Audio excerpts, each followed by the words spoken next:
I was reported to ICE during the first Trump administration in 2018 and eventually removed from the United States as a lawful permanent resident. This is my deportation story and all of the events that led up to my deportation from the US in 2018. Yeah.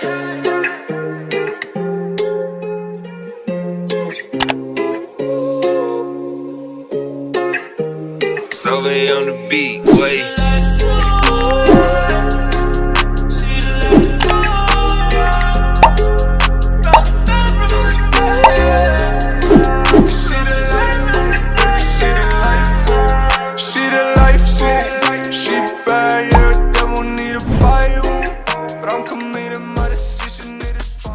If you are new here, my name is Annie. I have been sharing my deportation story for 4 years between TikTok, Instagram, and YouTube.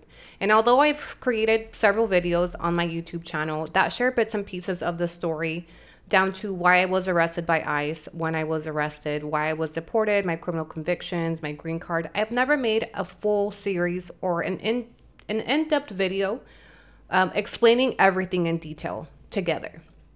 I am going to talk about everything that happened that led up to my deportation. For those of you that are new, and if you don't know, I was deported from the US, although I was a lawful permanent resident, because I committed crimes of moral turpitude during the time that I had my green card. What this means is that I violated the conditions of that green card. And that is a very quick summary as to why I was deported. But I'm going to share my in-depth story. I'm going to share everything that led up to that. I'm going to share how I was reported to ICE, why I was reported to ICE.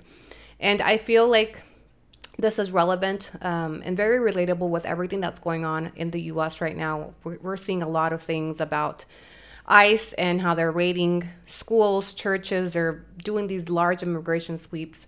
And it's just a good time to rehash my story, retell it with more detail.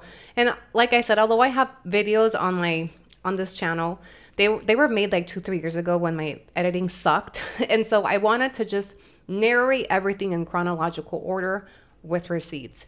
In this series, you will see a lot of receipts. You will see the emails that were sent to ICE. You will understand the relationship that I had with the people that eventually reported me to ICE. You will also hear the contributions that I made in this love triangle, and this novela really is what it is. I feel like I lived through a novela, and you'll be able to see everything from hopefully a non-biased perspective.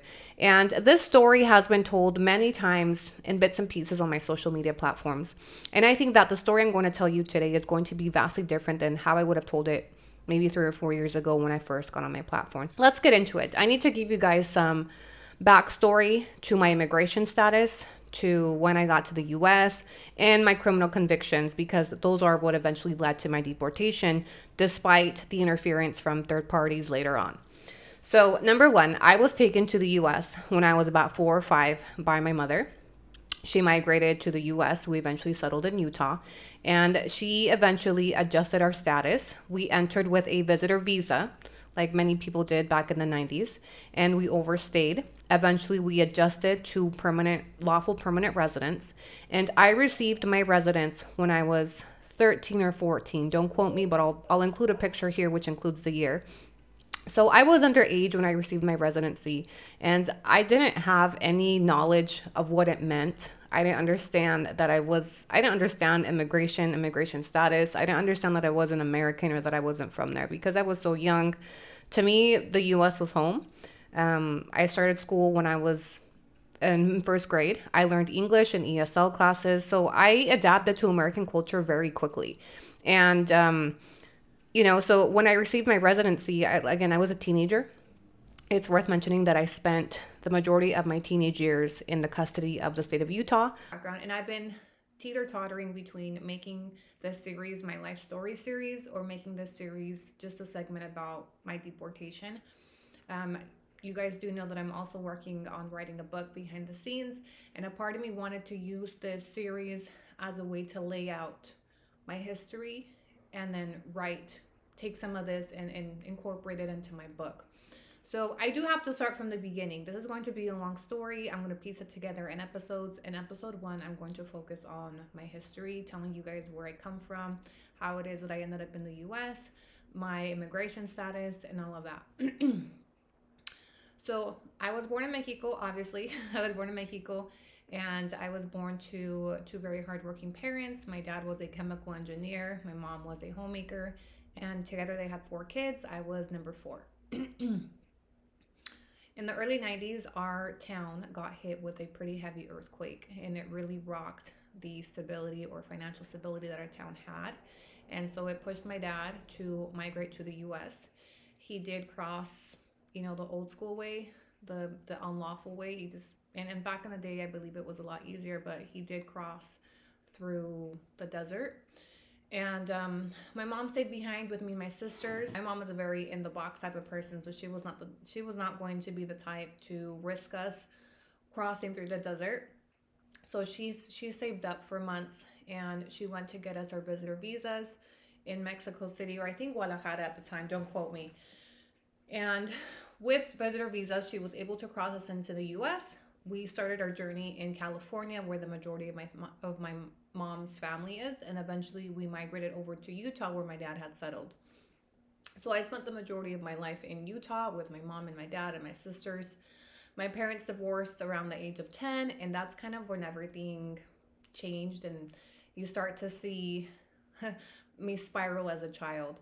So also throughout my content, I've shared bits and pieces of the fact that I was in the custody of the state of Utah for the majority of my teenage years. And so I'm going to share a lot of what that journey was like, how I ended up there, and how that also ties into my deportation, at least from my perspective. I had a really hard time coping with my parents' divorce, and so I started running away from home. And to give it to you short, because I started running away from home, law enforcement got involved. My mom was the type to call the police, and I started just getting placed into these like little youth centers, for runaway youth. My mom would come pick me up. We would dialogue some with a therapist, and they would send us home with an action plan. My parents had a very rocky divorce. There was physical abuse, there was emotional abuse, there was financial abuse towards my mother. And finally, when we migrated to the US, that kind of gave her the resources that she needed to be able to get out of that situation. So eventually she did. It was very, very rocky, very traumatic. And so as she moved on to try to rebuild her life, she was raising us on her own. 5 kids now. She had one more with my dad. So there was 5 of us by the time we got to the US. My brother was born in the US, and she had the struggles of raising 5 children on her own. Because my dad wasn't in the home, she was working a lot to provide 2 to 3 jobs, and that left us pretty much parentless. And so that's where you started to see me kind of running.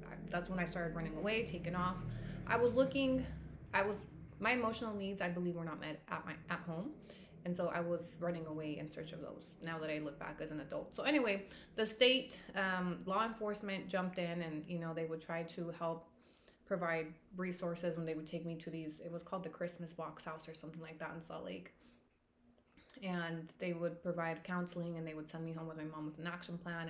And we repeated the cycle for a few times. I was constantly running away, and I can't honestly tell you exactly why or what was going through my mind as a child when I was taken off.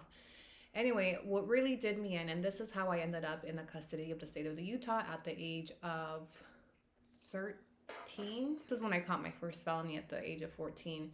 And when I tell this story, a lot of people are taken aback, right? Like, oh my gosh, you were already a felon at 14. Like, your parents must have really fucked up. So let me give some context to this felony. 14. So I was actually 13 years old when I caught my first felony. And often when I say that I was 13 when I caught my first felony, a lot of people are taken aback. Like, oh my God, like your parents must have been fucked up. Like your parents failed you. Like I came from a home with issues, but I think I came from a very pretty, like there wasn't physical abuse, there wasn't emotional abuse for me anyway. There wasn't sexual abuse. There wasn't, it was just, I grew up in a home with a lot of absence of a parent because my parents divorced and my dad took off and left my mom, to fend for us as a single mom. So when you hear felon at 13, you think like, what the fuck were you doing at 13? In my opinion, it was very, okay, let me just tell you the story, okay? So I'm 13 years old. I'm going to junior high. I'm not hanging around with the best crew of kids, and I was sloughing, and I was already exhibiting some behavioral issues, right? And so one day, I don't know whose idea it was. I want to say it was mine, but those little sprinklers they have on the ceilings of all the classrooms in case there's a fire. Well, I had this grand idea to put a lighter to it just to see what would happen.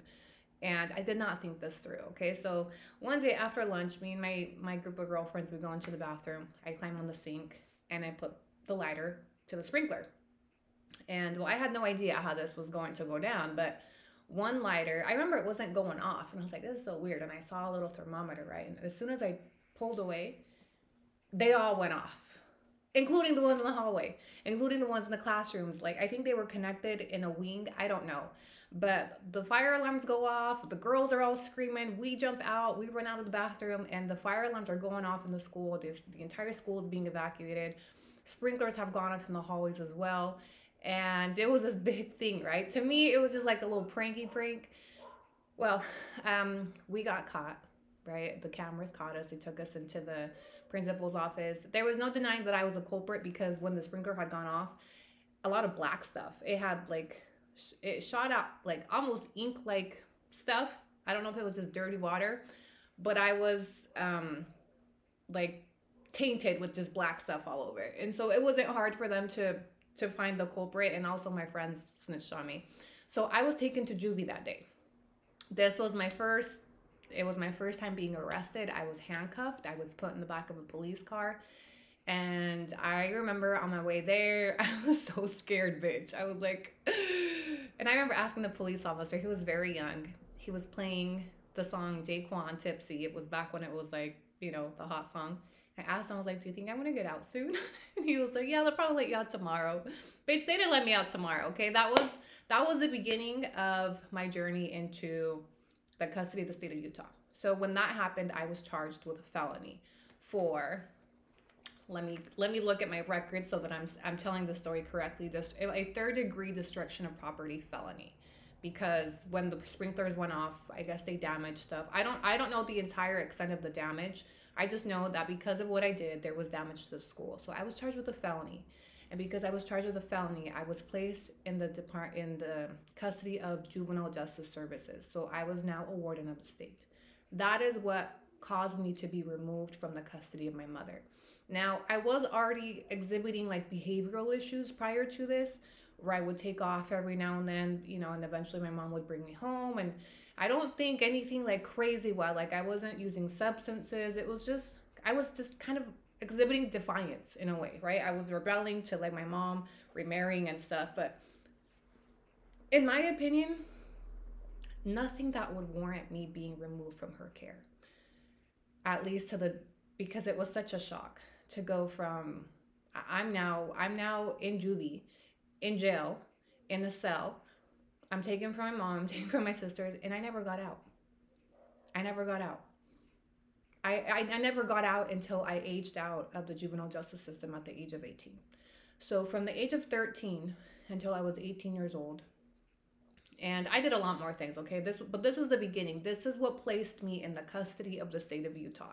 So it wasn't that my mom was unfit. It wasn't that my mom was not providing for me or my mom wasn't taking care of me. She was doing the best that she could. And yes, we were having some issues at home with the changes that we were experiencing in our home life, our family life, with the divorce and that.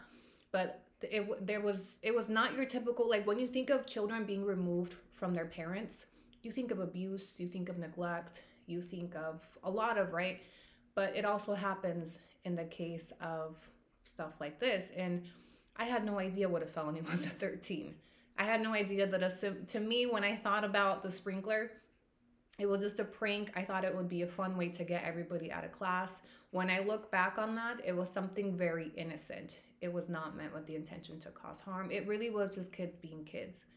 But that landed me with a felony at the age of 13 years old and being placed in the state of Utah, or in the custody of the state of Utah. And so what did that do? That placed me in juvie with other children with a variety of issues. Some of them were there coming off of drugs. Some of them were there for prostitution. Some of them were there for murder. There were juveniles there that were being held for having some type of involvement in a murder, but they couldn't be housed in the jail yet because they weren't old enough. This brought me around children that were selling drugs, using drugs, a completely different culture that I had to quickly adapt to. And, you know, prior to that, I had no exposure to drugs. I had no exposure to any of the things that I saw in juvie. And so children adapt very quickly. If one thing about children is they are like little chameleons. It's a survival skill. It's you adapt. So very quickly, I adapted to the culture of juvie, and that just led me down a path of more criminal activity as a juvenile. So from there, I was placed into. Let me look at my rap sheet. From there, I was placed on. I went to work camps. I went to wilderness camps. I went to observation units. I got a psych eval. It was just a back and forth from court to programs, and I would run away. They would place me in like foster homes, and I would take off. They would any opportunity that I got to run away, I would run away, and that would just push me back all the way to the beginning, because sometimes I would get caught. Sometimes I would be on the streets, so I would turn myself back into juvie because it was the only place I could go. I spent a lot of nights on the streets as a kid. I don't expect this part of the story to make me a little bit emotional, but I was a very, very troubled child. And I have the firm belief that being removed from my mother's care only further pushed me into a lifestyle and into a culture of criminal activity. And I was exposed to a lot of things that I don't believe I would have ever been exposed to if I had stayed living with my mother and my family. And when the state removed me from her care, it also separated me from my family. And so if you know my story, family separation, I always talk about this because it's so traumatic. So being separated from my siblings, from my sisters, from my mother, that created a trauma that to this day hasn't gone away. And I have always felt kind of like the oddball out because I didn't grow up with them. So from 13 to 18, I know it's only 5 years in comparison to I had spent 13 years prior with them. But those 5 years as a teenager are so crucial as to the adult that you mold into. Right. So somewhere in the middle of this, of me back and forth between juvie, wilderness, work camps, juvie, foster homes, my mom obtains my permanent residence through her marriage to a USC. And I had no idea about any, like, I honestly don't even remember when this happened. When I look at my green card and I see the picture that was used, I don't even know where that picture was taken. I didn't have any understanding or depth to my immigration status. My main focus during that time of my life was staying out of juvie. But it's kind of, it's funny because although I wanted to stay out of juvie, my actions kept taking me back there. And there was a part of me that began to feel that juvie was home. And I would look forward to going. I would look forward to seeing the staff. I built relationships with the staff members because I was such a regular. My file was probably this thick from how many times I was in and out of there, that juvie became to me my normal. And that's really heartbreaking to me as I look back, but it became my base. It became more, I was always sent back there after something. So anyway, in the middle of all this, my mom is dealing with our immigration issues. I think this was during Obama. I'm not even sure, but it was during a time where employers started to require social security numbers. So she went through her process and, she was able to get us all of our statuses adjusted. Prior to that, we had been undocumented and just overstays on our visitor visas. And then, so I became very disconnected from my family because I didn't feel like I really grew up with them. I always say, and I joke about this on my platforms, that I was raised by the state of Utah. And the staff members that I met through DT and all those work camps, they kind of became the only real adult figures that I had in my life. And aside from that, I was also battling the culture that I was growing up in. I grew up in a culture with kids that were involved in a lot of serious stuff, a lot more serious than putting a sprinkler to the, a lighter to the sprinkler. And from that, I also began to engage in further criminal activity as a teen. I began to steal my mother's cars. I was charged with joyriding, but any opportunity that I would have to go back home, I was stealing her vehicles. I caught another felony around the age of, I think, 15. And I broke into her home. This is the felony that they charged me for, burglary. I broke into her home and I burglarized it. I broke in with the intention of getting stuff, just like clothes, and in the process, I stole electronics that I had the intention of pawning for money while I was on the run. And my mom reported it. I was charged with it, and that was another big hit to my criminal history. You think of burglary, and I say it with a lot of shame that it was my own mother's house that I burglarized. But that is part of my story. Um, when I look back on that part of my life, I used to think that I was just a bad kid and that's why I was doing these things. I remember being asked a lot during this time in my life, like, why do you do these things? You know, my mom, she would visit me everywhere I went. She showed up to every court date, and man, my mom really went through a lot, and she would often ask me, like, why do you do these things? And I would just say, I don't know. I don't know. But inside, I was internalizing that I do these things because I'm bad. I'm bad like the rest of the kids that I'm with, that I'm growing up with. I was being housed in these facilities that had, you know, girls, 13-year-olds coming down off of meth, 14-year-olds that were hanging themselves in the girls' bathrooms, teenage kids that were being physically subdued by staff members in front of us to contain them, teenagers that were getting into physical fights in front of everybody. I was being raised with children that had some very, very deep behavioral issues, and so did I. They just weren't as maybe as outward or projected in the way that theirs were. Not to say in any way, shape, or form that like, oh, I was better than these kids, I didn't belong. No, we just had a very different type of behavioral issues, and I was exposed to a lot more than I would have ever been living with my mom. I was exposed to drugs, drug use. It was very accessible. Fortunately, I never dabbled in substances as a child, and I think I owe that to being raised in a drug-free home. My mom never did drugs. My dad was an alcoholic, but because my parents never really did drugs, it was something that I was kind of afraid of. And so that kept me at bay, and I never dabbled in substances as a child, although I grew up around a lot of it. There was instances where I would be on the run.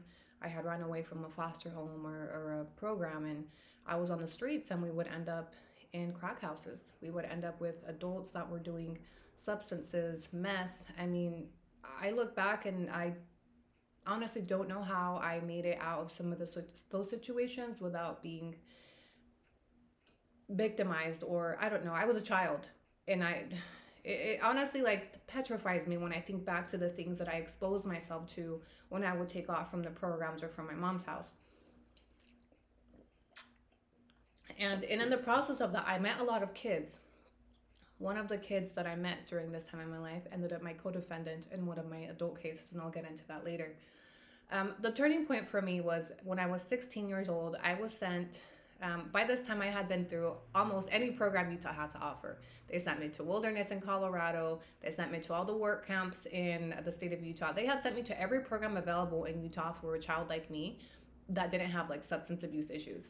The only place I hadn't gone to was like rehab or the Decker Lake, which was referred to as like long-term prison for underage children, because I hadn't committed that serious enough felony for me to be placed there. So the turning point came. Eventually, the state of Utah came to a point where like, we've sent this bitch everywhere. What else can we do with this kid? So they sent me to Iowa. They sent me out of state to Iowa to a school called Forest Ridge, and it was I don't know how to explain it. It's like a lockdown facility. It's an all-girls school, lockdown. There's a program. I mean, the whole works, and it's long-term. It's long-term residential care. And I was there for 2 years. 2 very, very long years when you're a teenager. And those 2 years, again, I believe were at a pivotal time in my development to an adult, right? And so I'm away from my family, and I'm growing up and so disconnected from my family and my roots, particularly when it comes to immigration, because to me, I'm just like every other kid here. As a child, I had no concept of being undocumented. I didn't know what a green card was. And so oftentimes when people are like, well, your mother failed you, she didn't tell you. I wasn't with my mother. I was a warden of the state at that time, the time that my family transitioned in adjusted status, and probably the time where my mom would have had those conversations with me. I was in the care of the state of Utah. And so we never had those conversations. And I don't blame my mother at all. I think the circumstances really made it difficult for her to be able to connect with me because I was gone. I was always locked up or on the run. I think her only focus at that time in my life was keeping me alive and off the streets. So anyway, I spent 2 years in Iowa, and that was also a interesting time. But this was the most normal I had during my teenage years. It was the most stability I had. I built relationships with the staff members, with some of the girls who some to this day I still keep in touch with. But that program really, I don't know if it was just because maybe I matured or I grew up or maybe I just changed a little bit. I don't know, but it changed something in me. And by the time I got out, I was, close to 18. And I had my last court hearing in front of the state of Utah, and I was terminated because I had aged out. And I was just like that, returned to my mother. And imagine at the age of, I think I was 17 actually. I was 17, not quite 18. But prior to me aging out, they had, after those 2 years in Iowa, they had returned me to the custody of my mother. And I was going to high school and I was living with her, and it was a very awkward time for me because I was so disconnected from my family that I didn't feel like I really knew them. And so the state had yanked me out for all these years, and then they just returned me just like that. After spending 2 years in this residential facility, they gave me back to my mom. By then I had gone through foster homes. I had gone through every program available in Utah for a child like me, and eventually I think that was like their last win with me, and then they gave me back to my mom. And it was a very difficult adjustment because I hadn't been with them for 5 years. I was living in like a different world than them, in my view, right? Like I had grown around all these different circumstances than my sisters, and so I viewed myself very different than my sisters. I felt like I just don't belong here. I had a really, really hard time adjusting to life at home, to where this is when I decided to move out. Well, my mom and I were butting heads, and she gave me the ultimatum of the boyfriend that I had at the time, and she said, you either follow the rules and you can't see him, or you can't live here. And I said, okay, well, I'm out. And I moved out, and I was pregnant within a month. And that's where my first daughter comes into the picture. I was in a relationship with, I guess we can call him my junior high sweetheart. We maintained a relationship through all those years, through letters, or the little bit of time that I would go on the run. I was, hanging out with him. And him and I eventually, we had a baby. Well, we got pregnant and we got married a week before our baby was due. And we started our family life, and it almost seemed like I was going to be normal, like I was going to be okay. It seemed like everything that I had gone through with being in custody as a child, it was part of my past now, and I felt like I was growing into a woman, and I was a mother now. And for 3 years, things went well until I got my first felony at the age of 21. So from 18 to 21, I am married, and I filed for divorce at the age of 21. And this is, again, when my life kind of, when things became unstable again. And you'll start to notice a pattern in my story. You'll start to notice a pattern in my criminal activity, that it's typically triggered by something going on in my home life. So when I filed for divorce, we had 3 kids by then. And when I filed for divorce and we split up, I was left with the house, the kids, the bills, everything. He took off and was just probably also trying to get on his feet. I don't know what. And I was working at a orthodontist office. And you will read about this charge in my news article as well. This was the orthodontist office that I was working at. And I was charged with wrongful appropriation, which is a fancy term for stealing money. Wrongful appropriation and a second degree felony due to the dollar amount. And it was about $20,000 or so once I did the math. But to give it to you, a quick summary, I was the receptionist for this orthodontic office. And I would be in charge of processing payments and also setting up payment plans for the patients that were coming in. And sometimes the patients that were coming in did not have insurance, so they would be paying out of pocket for their children's orthodontic treatment. So I was in charge of setting up their billing. And so what I would often do is when they would come in to set up their child's treatment plan, I would accept their money and, you know, give them their contract and it's paid off, or this is how much you have left. But instead of turning the money over to the orthodontist, I would pocket it and I would mark that amount as discounted in their system so they didn't notice that it was missing when they did the accounting at the end of the day. And that is pretty much the scheme that I was running at that office for, I want to say, a couple of months. If you ask me why I did it, I'm going to tell you that the first idea that I had is I was struggling to keep the lights on. It was the water bill. I had gotten a disconnection notice for the water bill and I was too ashamed to ask for help. I had family that probably would have helped me without even hesitating. My mother would have helped me, but I didn't think things rationally and I was embarrassed that I couldn't pay my light bill. So I remember sitting at the office one day and, you know, the cash being so accessible was very tempting, I guess you could say. And I don't even know how I thought of this, but I did. And at first it was small amounts, just $100 to cover the light bill. And then it turned into something a lot bigger and then greed kicked in and I was getting away with it so easily. And I was taking home $1,000 to $2,000 a day sometimes. And, you know, so that's kind of the gist of that. Eventually there was another receptionist that came and kind of started figuring that something was off, and an investigation was launched after I no longer worked there. And, you know, eventually a warrant was issued based on the investigations that were being held, and they concluded that I probably did this, and I had done it. I was 100% guilty. Now, a lot of the times people tell me, well, why didn't you think of this before you did this? Why didn't you think of your green card? Like, I had no real depth to my green card. I was still so disconnected to my roots. I didn't really have a grasp on my green card, number one. Number two, I was not thinking rationally or thoroughly. I was in a state of mind where I was only thinking about the instant gratification, how to meet instant needs. I wasn't thinking about the ripple effect of how it was affecting the orthodontic office or the owner or my children or even myself. I was just thinking about how to get this money right now.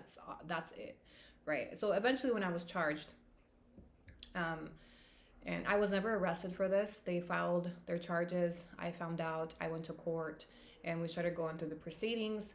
And long story short, they gave me a plea deal because it was my first offense as an adult. I don't think they had access to my juvenile rap sheet when they were taking this plea deal into consideration, but they gave me a plea deal and I took it, I signed, and the only thing that I was worried about was avoiding jail time. That was the only thing that crossed my mind. It wasn't, you know, my immigration status. It wasn't a green card. My attorney never said like, hey, if you take this plea deal, this could revoke your, not that. It was just like, this is a plea deal. It'll keep you out of jail and you'll have to pay restitution and you'll be on probation. And I said, sign me up, right? And I want you guys to understand that this was a very normal thing for me in my life because I had been doing this with the state of Utah since I was a child. In and out, in and out, in and out, in and out, in and out, court dates. So this is not something that scared me. This is not something that worried me. This is not something that I was like, oh my gosh. It was just routine for me to be having to answer to the state of Utah. And I know this is going to sound bad, but criminal mentality was all I knew. It was how I got by. It was how I survived as a child. It was how I met my needs as a child. And I think back to the burglary at my mom's house, for example. Like, that was really fucked up. But as a child, I learned, like, that's how I got my needs met, whether it meant stealing my mom's car. I also stole money from my mom on occasions, and that really pains me to admit. I carry a lot of shame for that, especially now being a single mother myself, to know that, to even think of one of my children stealing money from me in a time that I'm struggling breaks my heart. So I can't even imagine how much I broke my mom's heart. But I would frequently, as a child, violate people to get my needs met. Whether that was stealing money from my mom, whether that was stealing my sister's car while she was at school, whether that was, you know, stealing my brother's Nintendo console so I could pawn it. I don't know where that screw came loose as a child, but it did. And it carried into my adulthood, unfortunately. And I think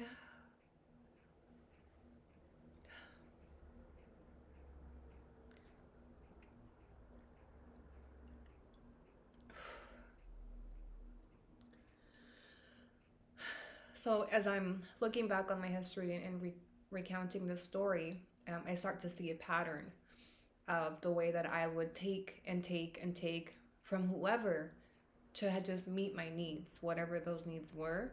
And I feel like some of it is deeply rooted in my childhood trauma. And again, none of this is like to excuse what I did, but I really look deep when you guys ask me, like, why did you do this? Okay, so I feel like part of my childhood trauma, being thrown into the system, you learn that you were on your own. There was no parent to take care of me. There was no siblings with me. So I developed this mentality for survival that I had to look out for mine. In Juvey, you have to look out for you first. You can't trust nobody. Like, you're on your own. You only have yourself. And you're willing to, steal an extra PB&J if you're hungry because you know that that's the only way. There's no other way to get it. So I developed this survival skill of taking, even if it's not mine. I gotta get mine. I gotta get this money. I gotta get this car. I gotta get this. For me. A very selfish mentality, because that's how I stayed alive as a child. And that carried over into my adulthood when I was under pressure. So now we're looking at my first felony, and there wasn't a huge real consequence that I wasn't already used to, dealing with the state and probation. You gotta do this and you gotta do that. That's normal to me, right? Nothing really rocked my world. This was during the Obama administration, and this was during a time where they kind of began to crack down on immigration. But now, let me take it back a little bit when it comes to my green card, because I knew I had a green card now that I was an adult. Now, my mom would frequently tell me, in like the 3 years that I was doing well, and I was, I had my kids and I was married, like, she was constantly encouraging me and pushing me to get my citizenship. And she even brought the paperwork to my house one night and she said, fill it out, I'll send it for you, I'll pay for it. I didn't prioritize it. To me, I was just like, why do I gotta do this? Like, I already have a green card. A big part of me too avoided it because I was scared that I was going to have to explain my juvenile convictions to.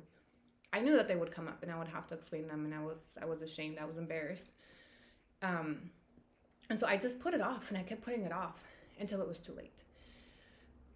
When that felony, when I took that felony on my record, although I didn't realize it at the time, that sealed my fate to be able to renew my green card. Like, at least for a period of 5 years. Once I met with an attorney, he explained to me, like, you need 5 years of good behavior until we can, renew this or do this or make any movement. 5 years, right? So that was my plan, 5 years. But still, I didn't grasp how important this was. Being removed from the United States is never something that crossed my mind or that it could actually happen. To me, the worst thing that could have happened to me was prison or jail, like I had already been to. And so in my mind, when I committed the first crime, I didn't think very far of, like, am I going to go to jail?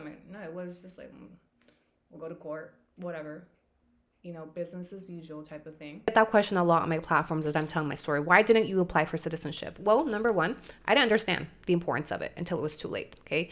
My green card to me was just like a license. And I did lack education on my situation. I did lack awareness. I was out of touch with my reality. I felt American, and I never would have believed or even thought that it was a possibility that I could be removed from the United States back then. Because I was a first-time offender as an adult, they gave me a very lenient sentence with just restitution and probation and reporting to the court every few months or so. And so I signed. It was scary, but to me, my only concern at that point was just avoiding jail. Like, I knew that I was guilty. I knew that I had done it, and they offered me a plea deal that if you plead guilty to this and no jail time, just this and this, hand it over, right? I signed it.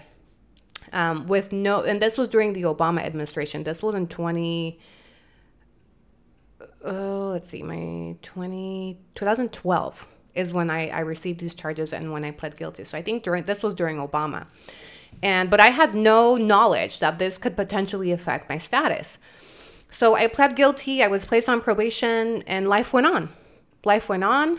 Sometimes I would, pay my payments, sometimes I wouldn't. I will be completely honest that I did not fulfill my restitution on this case. My case was eventually closed, and the money was sent to the Department of Collections. The money was eventually reimbursed to the victim through the insurance company, and I was to make restitution payments to the insurance company. That didn't happen on the first case. And then once it was closed, I just went on with my life. And honestly, I just forgot about it. So then fast forward, we're moving on to 2014. And 2014 is where I meet Walter, the second father of my kids. Some of you guys already know the story, but I'm just going to go into it super superficial, because this story also connects me to the people that reported me to ICE. So in 2012, under the Obama administration, I was already deportable. I didn't even know it, y'all, but I was. And back during the Obama administration, his policies were enforcing removals for violent offender, dangerous criminals, and people who had recently entered the U.S. unlawfully. And so a lot of times I see people on social media like, well, Obama deported more. Yes, but his deportation priorities were different. So I didn't come under the radar of ICE or anybody during his whole term until Trump came into office in 2018. But before we get there, we're still in 2014, okay? So in 2014, I meet Walter. We met through mutual friends on Facebook. I didn't know anything about him. We didn't have, I didn't know him. I didn't know any of his story. I didn't know nothing, okay? Just met this man. He was cute. We linked, and we started dating. I didn't know this man came with a really crazy baby mama, okay? She had they had a baby together, a very young baby. I think she was a few months old at the time. And so there was a lot of unresolved conflict there, parenting, child support issues. I mean, what you can expect from a young couple that just separated and they have a child in the middle, right? By this time, I had 3 children of my own. I was divorced, and I had a pretty amicable relationship with my ex-husband. Like, he would take the kids every now and then. By then, we had learned how to co-parent. Still wasn't paying child support, though. And, that was a summary of my life. So when I met Walter, his other baby mama named Sabrina, she did not like me from the get. She had a lot of resentment towards me because I believe their own situation, and he was not fulfilling his responsibilities as a father in her POV, and he was not getting his rights as a father to their child, right? So this is where I came in, and this is potentially, I understand why she probably didn't like me, but when I started dating him, she would always keep the baby from him. So I encouraged him to file for paternity through the court so that he could get visitation rights.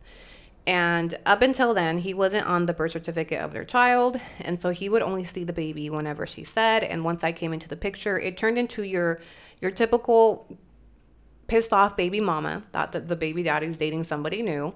And the baby's held as leverage and control. And it also didn't help that he wasn't paying child support at the time. When I met him, he had a broken leg. He had just been involved in a DUI accident that he was responsible for, driving drunk, broke his leg. And so when I met him, he was so broke and didn't pay child support. He didn't have an income. He was disabled, okay? So that added, conflict to their situation because he wasn't helping her provide for their child, rightfully so. So when I came along, she had a really hard time, seeing him with me and my kids. And she would talk a lot of shit through text message, and he would show me. And so it created some animosity right off the get, although I didn't know her and she didn't know me.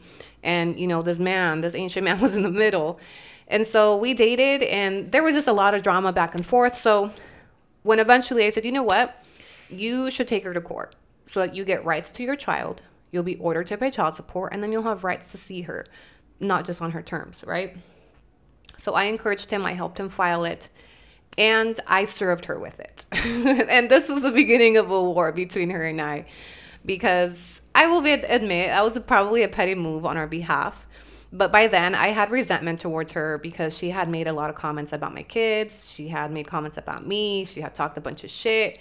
She worked at a law firm, and so she had looked up my history, and she saw that I had felony convictions, and she would always throw that out there, like, you're dating a felon, and she just went, on this, anti-Annie, she didn't fuck with me, and, it's a typical just early 20s baby mamas going back and forth. And so when he filed a suit for paternity, I went to her house, and I served her with it. Oh, she was pissed. If she didn't hate me before, I definitely gave her a reason to hate me, because that was definitely a move on my part where I probably had no business there, right? Well, maybe not. Yeah, I didn't, because that wasn't my child and I was only dating him. But back then I viewed it as I was having his back. This is my boyfriend and I'm going to help him get rights to see his kid because it's not fair that she doesn't let him see the kid, blah, blah, blah. So when I served her, I definitely gave her, I guess, a reason not to like me. And by then I was just so fed up with all her shit talking and all the things that she would do, that I just, I served her. And that incited the hate even more so towards me. So we took her to court, and he was trying to get his visitation rights, and there was a lot of just issues with the child and the back and forth, and there was cops called all the time. It was a very toxic co-parenting situation. And it was even more challenged when I got pregnant 4 months into my relationship with this man. Okay. That was not on anybody's bingo card. It was a very much unplanned pregnancy.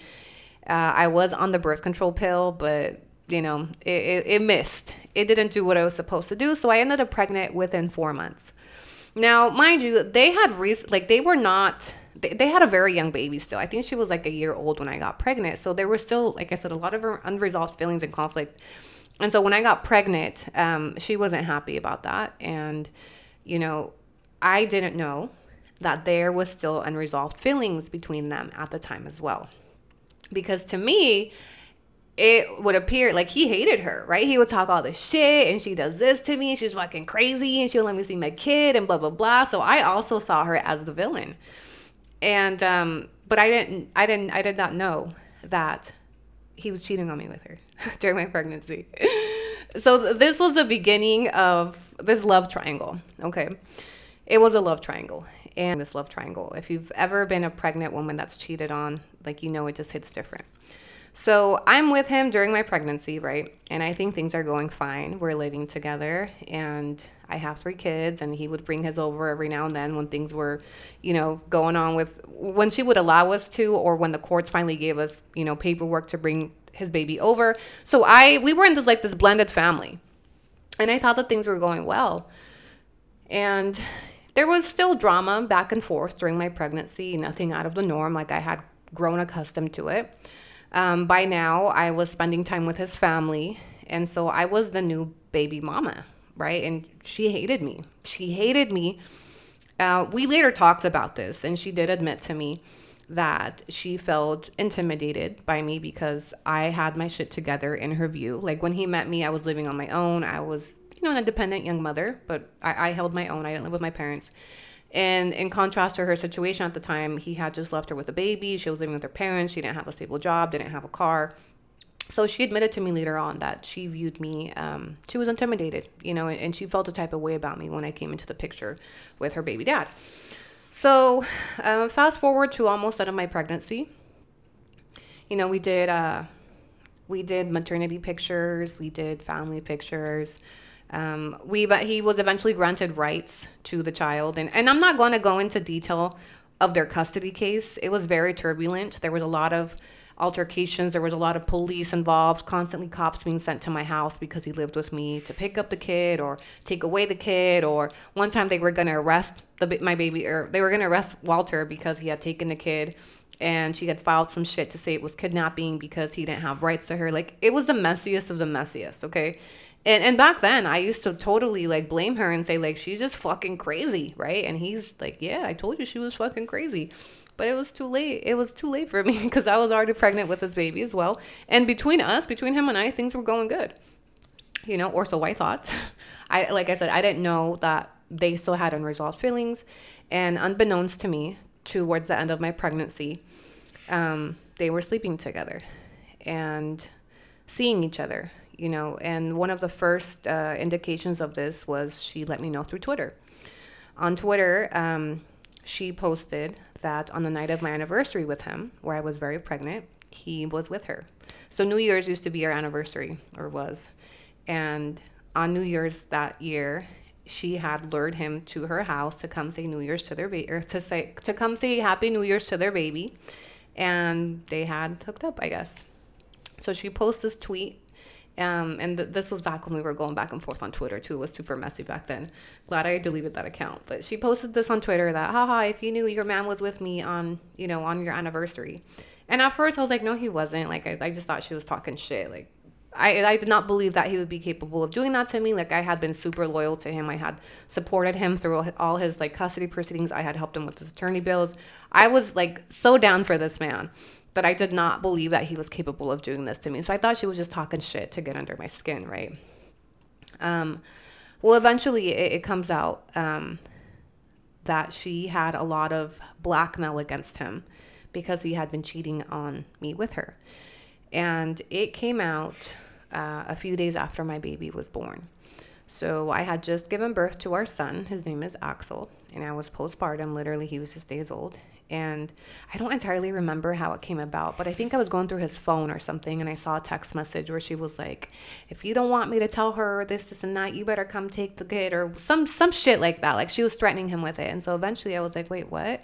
And so it comes out that they had been sleeping together towards the end of my pregnancy. And she described, situation. We ended up meeting up. My son was like a week old. We went to, I think, a McDonald's. We tried to set him up for him to come meet with us together. And when he pulled up and saw that we were both there, bitch, he skedaddled the fuck out of there. So her and I sat down to finally talk. And we were like, what the fuck is going on? And she was like, oh, he's playing us both. He's telling me he's going to leave you and this and that. And so she starts detailing what's been going on, which is that they've been sleeping together. They were sleeping together during my maternity shoot, like the day of my maternity shoot. He was texting her from my delivery room. He slept with her on our anniversary, and you can just imagine the weight of this as a postpartum new mother, right? And I was devastated. I was devastated that he had been cheating, and she was also hurt in the process. I don't entirely know what was going on between them, but I do know that I'm sure she was hurt. And later on, years later, she does admit to me that she started sleeping with him during my pregnancy out of just spite towards me. And I don't hold any of this against her. Like, this already happened, right? But these are things that she admitted to me years later, that she started sleeping with him to piss me off, just to kind of show that she could still get him. And eventually, her feelings got wrapped up in the hope for their family and this and that. And so that affair, whatever you want to call it, it tore me apart. But I was also postpartum. And so I would love to tell you a story today of where I left him for being a piece of shit, and I never looked back. But I didn't. I stayed, and I believed his promises that he would change for me and the baby. And I saw messages where he was telling her that they weren't going to be together anymore, and that he was going to fix things with me and our son. And, he should have never gotten distracted with her and this and that. So I stayed with him, and we began to work on our relationship. She, of course, was pissed. The drama continued. Any sort of like truce between her and I that existed on that date where we met up to talk was gone down the drain when I took him back. And so, the story continues, and the drama kept going back and forth between, him and her and the baby or their baby. And by now I had our own, my baby with him, and he was a few months old, and we moved into this new house, and their court proceedings were still ongoing. And so one night, they were in the middle of arguing about child support. So she had gotten court orders for backdated child support. He wasn't great about keeping up with his financial responsibilities. I will 100% give her that. I was not going to pay his child support. I did help him with his attorney's fees. And back then he used to just say, well, I'm not going to fucking pay her child support because I can't afford to pay my attorney's fees, right? So I would also justify it like, well, if she would stop fighting for his rights, he could afford to pay some fucking child support, right? So anyway, one day, and this was, I got to back up a little bit because now I'm pregnant with baby number 2. I'm pregnant with their second baby. Walter and Sabrina are still in the middle of their custody bullshit going back and forth. But by now we've established rights to visit. So we had some type of schedule going on where their child would come over like every other weekend. And he was court ordered to pay child support, which he wasn't keeping up on. So she had gone to court and filed a motion to hold him in contempt. And this was around November. It was around the holidays. I believe it was around the corner of like Thanksgiving. And we are living together, right? So we were living together with our 4 kids. So my 3 kids are 9-month-old baby, and I'm pregnant. And we hear a knock on the door one night, like a very distinct po-po knock, right? And we open it, and it's a constable. And it's a constable serving us paperwork for an order to show cause. Now, in this interaction, the constable tells us, hey, I'm just here to serve some paperwork. I will let you know that the petitioner did request that I do a check because there is a felon living in this household with a warrant out for their arrest. Now, at the time, I did have a warrant out for my arrest under my first felony case because I wasn't following up. Like, I was supposed to report every so often to the court. So I had a warrant for my arrest because I hadn't reported to my court-ordered probation. So he told us pretty much that she had hired him to serve this paperwork. And in the mix of this, she had let the constable know that there was a felon inside this residence with a warrant for their arrest. And so he told us, I'm not going to run any names because if I do, I'm legally obligated to take that person into custody. He goes, I don't want to ruin your guys' holidays. I just want to let you know so that you can take care of it. He was very kind. He served us the paperwork. And he let me know that she was trying to get me arrested on that warrant. And mind you, I was like 3 months pregnant and I was pissed. I was so triggered. Up until this point, their court bullshit was just between them two, right? And although I had been very supportive and I would always go with him to his court dates and I was helping him with attorney fees, and she knew that I was very involved and I was supporting him trying to get or some type of parenting rights or schedule over his child. So that night, that constable let me know that she was trying to get me arrested. And it flipped a switch like this, okay? I lost it. I was so pissed because it was one thing for her to like serve him, but to drag me into it knowing that I was pregnant, that I had 4 children, and even then she was trying to get me in jail. Now, mind you, the responsibility was mine, that I was not being a responsible felon and I hadn't taken care of my court stuff. And again, because she worked at a law firm, she had taken advantage of her position there and she would use it to pull up stuff like personal records of people that she was dealing with, like me and Walter. And I have confirmation of this because later on, we talked about this. I just want y'all to know, when I'm telling you this story, if I'm telling you like this is what happened, it's because I have receipts, and later on the years proved my theories right. Okay. So because she worked at this law firm, she looked me up and she saw that I had a warrant. So when she hired this constable to serve him for civil proceedings, she tried to get the constable to arrest me. And so I was pissed, and Walter was pissed, and I lost it that night, okay? So that night, this is where we introduced the first violation. This is where we introduced the tire slashing, okay? I was not in a good space at that time, okay? I was hanging out with people that were involved in some shit that weren't the greatest of influence. And I also had a partner that also was just shitty, and he wasn't, it wasn't like I had a partner that was going to talk some sense into me. So that night, to make a long story short, I convinced him. I told him, I'm gonna go slash your tires. I called up my friend. She came to my house. We suited up in black gear, the ski mask, the whole thing. It's like something out of a movie. Like, I want you to know that I laugh when I tell the story because it's so ridiculous, but I literally did this, okay? So he stays with the kids to watch them, our 4 kids. Well, I go out with my pregnant ass. I'm like 3 or 4 months pregnant. I go out with my hood rat friend and we go to her mom's house to slash her tires. Okay. We pull up and it's like 1 a.m. and we were staking her house out for like an hour, and she didn't pull up forever. And I started getting impatient and I started texting him, and I'm like, the only cars that are here are her mom's and her sister. And I shit you not, his words to a T was, they're all fair game. So say less.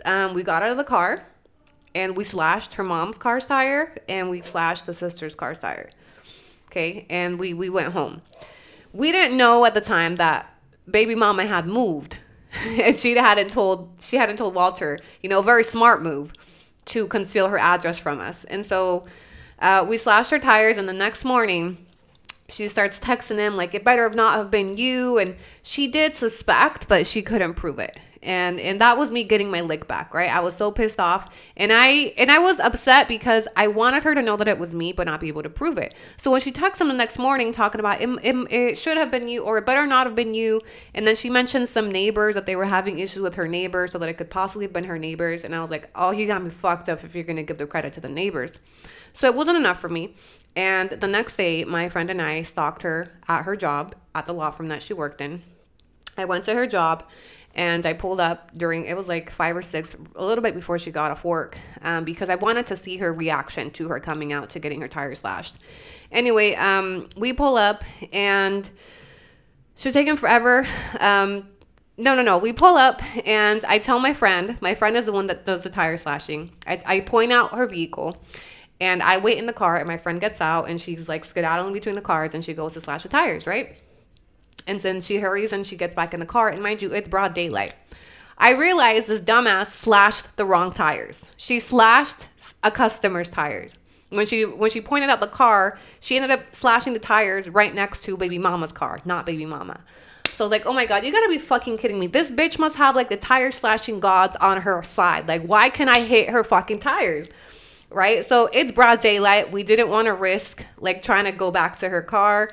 And there's cameras. So I decided to just stake her out and wait till she gets off work so I could follow her to wherever she was going to stake out, or to wherever she was going so I could slash her tires. At this point, I had suspicions that she had moved.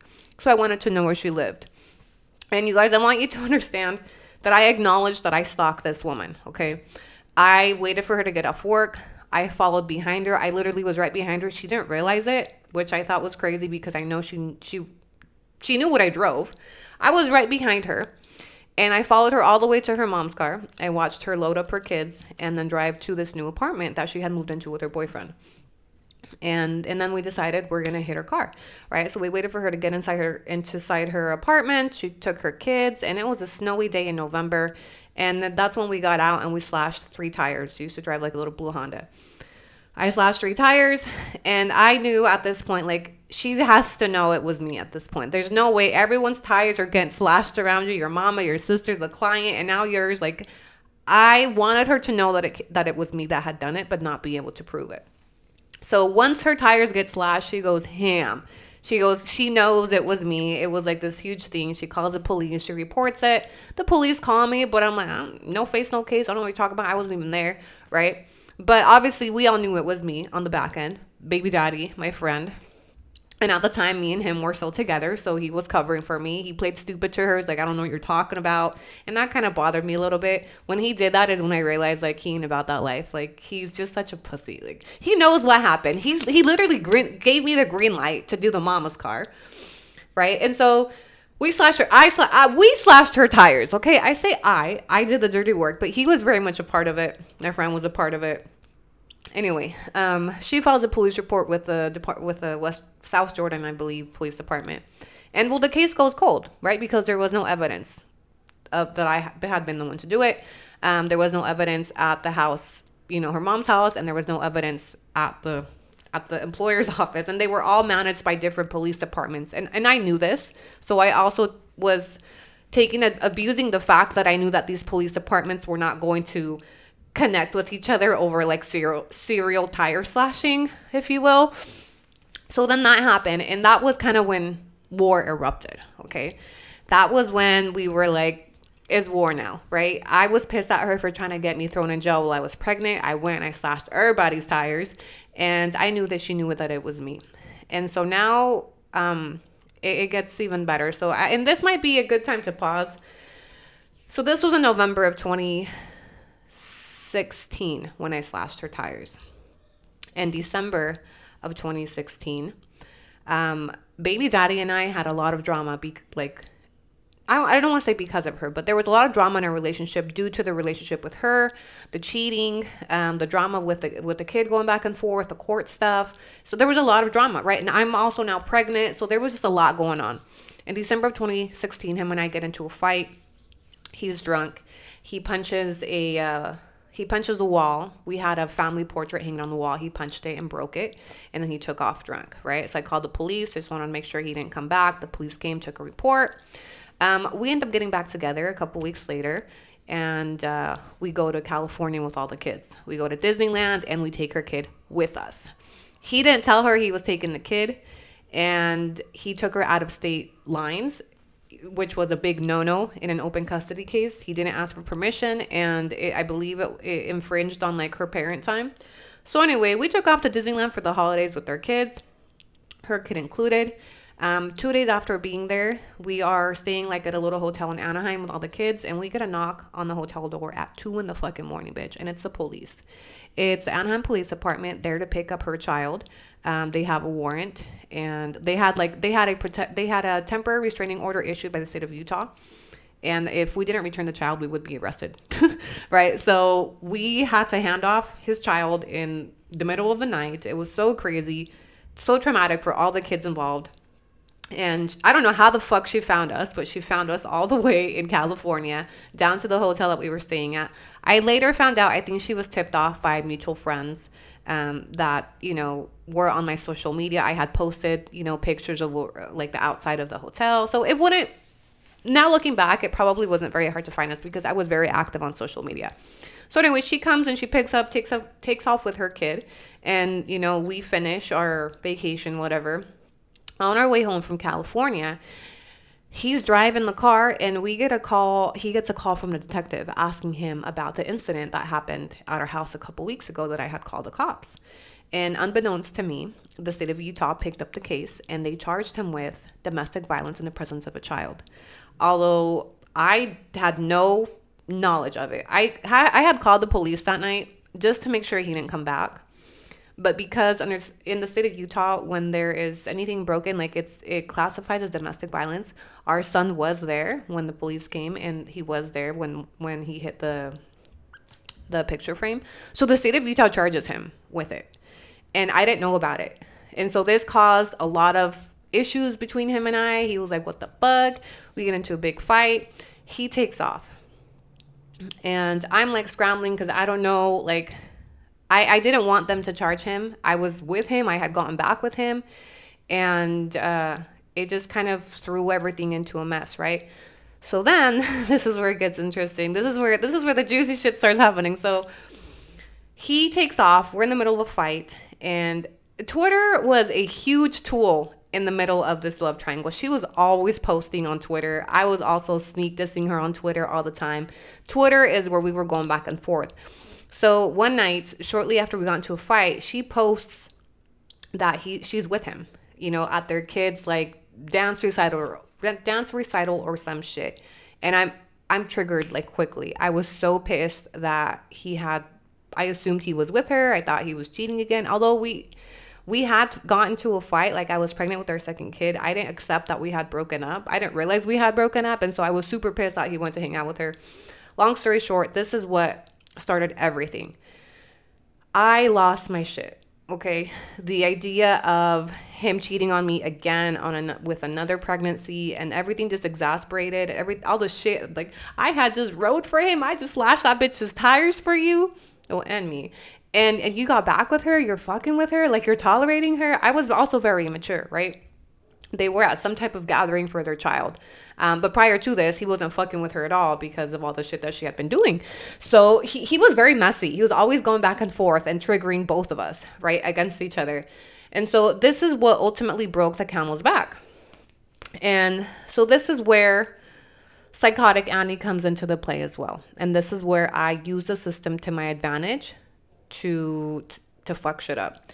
So when I saw him like dealing with her again and in my mind getting back with her, I wanted to break the cycle. And I said, the only way this is going to happen is if I do something crazy. And that something crazy was getting a protective order on him. So he couldn't come back to the house and he couldn't contact me. So I go down to the courts and I use that incident of the domestic violence that had been filed against him like 2 weeks prior. And I used that to get a protective order by the state of Utah. It was granted to me really quickly. And then he was served with it shortly after, a couple days later. So that protective order was like a stay away order because he had been charged with domestic violence over that small incident. I will be the first to tell you that I did not get that protective order because I feared for my safety. I got that protective order as a way out of spite. I got it as a way to have control so that he couldn't come back to the house because I was bitter that he was messing with his baby mama again. My ego was hit. I was also still experiencing postpartum, not to excuse anything, but my mind state was not okay. And so I had a lot of knowledge about the system as well. that I used to my advantage to manipulate it and be able to move some pawns across the chessboard. And that was one of them, was a protective order. Once I got the protective order, as crazy as I was even more pissed that he wasn't trying to contact me. They served him with the protective order, and I still expected this man to be reaching out to me because I was pregnant with this child, and we had a whole life and family together. When he didn't, and then I saw her continue to post on Twitter that they were hanging out and they were doing the family thing, and I know she was doing it to spite me, right? So it triggered me even more.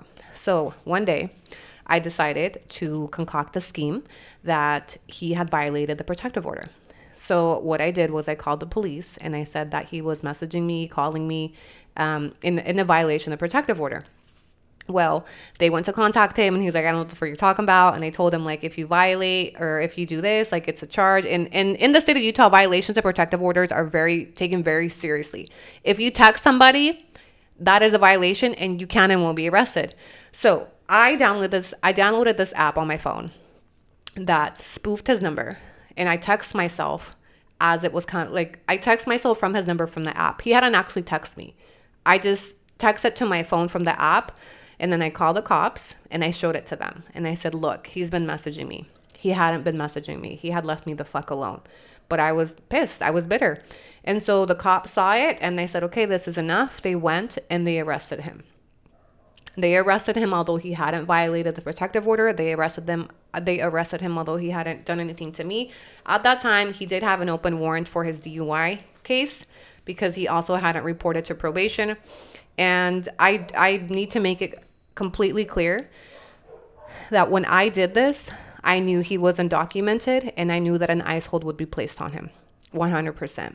And I did it with every intention of that happening to him. So when they picked him up, that's exactly what happened. They arrested him and they placed an ICE hold on him. 2 or 3 days later, or I don't even remember how many days, I started to feel guilty, and I knew I had fucked up. They charged him with like 10 different counts. For each text message that I had showed the police officer, they charged him with, each one was a different count of a Class A misdemeanor, and he was facing up to a year in jail for each count. And so I felt bad. I knew that I had fucked up. I knew that I had gone too far. So I called the prosecutor in that case, and I told them that I had lied. I told him I had lied, that he hadn't actually violated it. I told him exactly how I did it. And what ended up happening is they charged me with lying to a police officer. So his charges end up getting dismissed, and I got slapped with the case of falsifying information to a police officer, class B misdemeanor. Then he's still not out of jail, right? So once he beats the case of the protective order violations, he still had the case for his DUI, and then he still had the ICE detainer. In the middle of all that, he gets back with her, and she decides to be Captain Save-A-Ho. She starts showing up to all the court dates. She was showing up to the court dates of our case, of the protective order case. So we ended up switching roles. She turned into his ride or die, and I turned into the villain, and that triggered me even more. I could not take knowing that he had gotten back with her after all our history and everything I had done for him. And so when he got back with her, guess what he did? He told her that I slashed her tires. He told her that I slashed her tires, and that will be part 2 when I break down the case of the tire slashing, but I ended up getting charged with it. So he provides her information and proof, like digital proof, that I'm the one that slashed her tires. And so on top of the case that I got hit with for lying to a police officer, I got hit with another case for destruction of property or vandalism, I forget, for the tire slashing on her vehicle. They didn't charge me for the other ones because they didn't have enough. When he did that, I was so hit. I felt so betrayed. I was beside myself when I found out that he had given them information to get me charged with that case. Because I was like, I did this for him. Well, I mean, partly for him, but I felt like I had been loyal to him through all this fuckery when she was making his life miserable. And to see how quickly he turned on me and watched me. Mind you, like, he watched my kids when I went to slash the tires. He gave me the green light on the mama's car, right? So this was a really rough time for me because I saw the alliance shift. They were now a team against me versus it had been me against her for like 2 years prior to this. So I'm now pregnant. I am now a single mom of 4, and I'm also now unemployed. In the midst of this, I had been concocting my second felony. The second felony case was committed while I was in a relationship with him in fall of 2016. And in this case, very similar to the first case, I was working an administrative assistant job, and I was in a position of billing. And what I did, you can read the charging documents on the KSL article, but I set up a PayPal account and I mirrored like the business account. And when I was billing customers for the services of the company, I was having them submit their payments to my personal PayPal account. I don't know how I came up with that shit either, but I did, right? He also had knowledge of this case. He knew what I was doing. He was, I'm not going to say he was an active part in it, because he wasn't doing it with me, but he knew that I was doing it. And the money that was coming from that felony act is what we were using to pay our rent. It's what I was using to buy his bike. It's what we went to California and Disneyland with. So he knew about a lot of my criminal activity that I was conducting while I was with him. And so when I put him in jail, and rightfully so, like I'm giving him some grace here, because I had just done a number on him as well. This is what I meant on my Instagram story when I said, hold on, before you feel bad for me, let me tell you the whole story, because I was also a fucking menace. So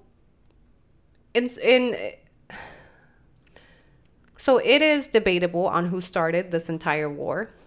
To me, in my point of view, I looked at it as I was just finally snapping, and I was finally, after a whole like couple of years of just getting so much bullshit from her, and all the things that I endured, and all the shit talking, and to be there for him and to help him and to support him, I got so fed up. And finally, when I snapped back, I did it in a way I did a lot of crazy shit, from the tire slashing to, scheming to get him locked up, fully aware that an ICE detainer would be put on him. Now, I want to also give some context to this, okay? I had been dating him for a couple of years, so I also knew stuff about him. And I knew that he had been undocumented all his life. He shared some stories with me of being detained by ICE during other administrations, and where he had been previously let go by ICE, where, he had a rap sheet himself, misdemeanors from the DUI, tagging, street racing, that type of shit. So he had been detained by ICE 2 times prior to this. And they held him for a little bit and then let him go, like a catch and release type of thing. Although I knew that they were going to put an ICE detainer on him, I had no knowledge really what was coming after that. I fully expected that he would be released at some point, or that it would be fixed, or that I could call and just drop everything. And, I didn't know that it was going to turn out the way that it did. Now, that doesn't release me from any responsibility or liability or accountability for what I did to him. But in my state of mind, when I did what I did, it was done very just without thinking shit through, just in a moment of bitterness, of rage, of I was a scorned woman. I could not deal with what I was seeing between, being pregnant now with another baby and him taking off to be with her. And I told myself, like, I am not going to let them play me again like they did the first time. So I became obsessed with revenge. 100%. I was sick.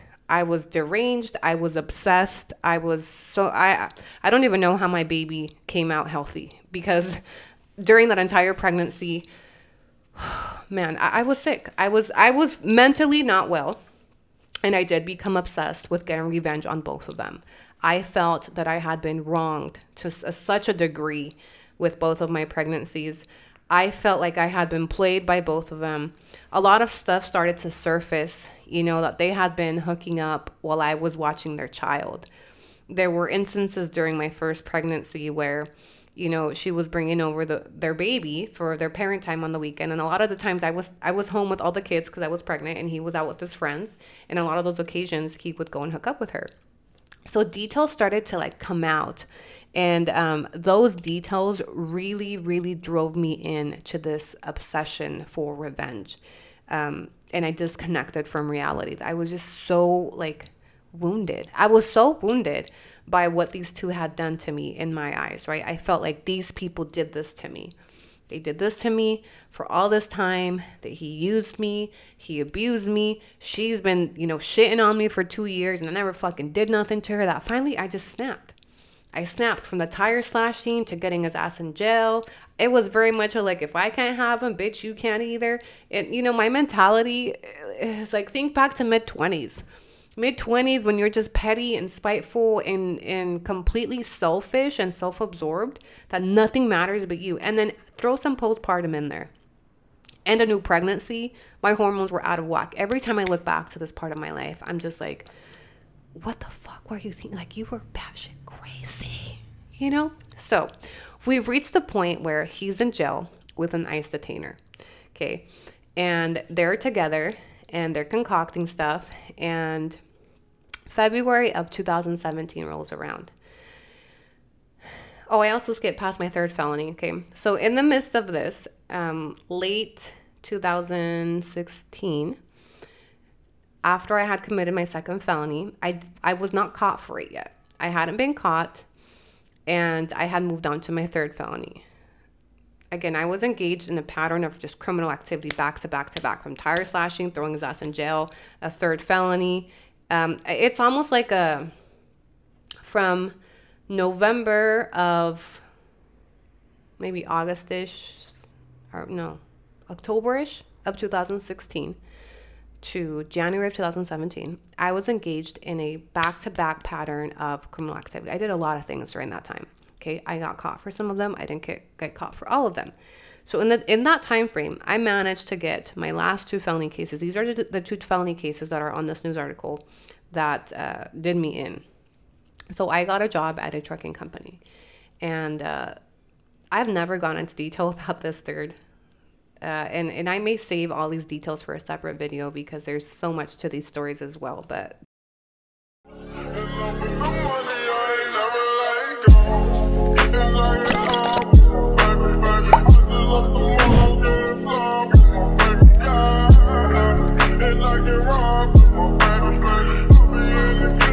Like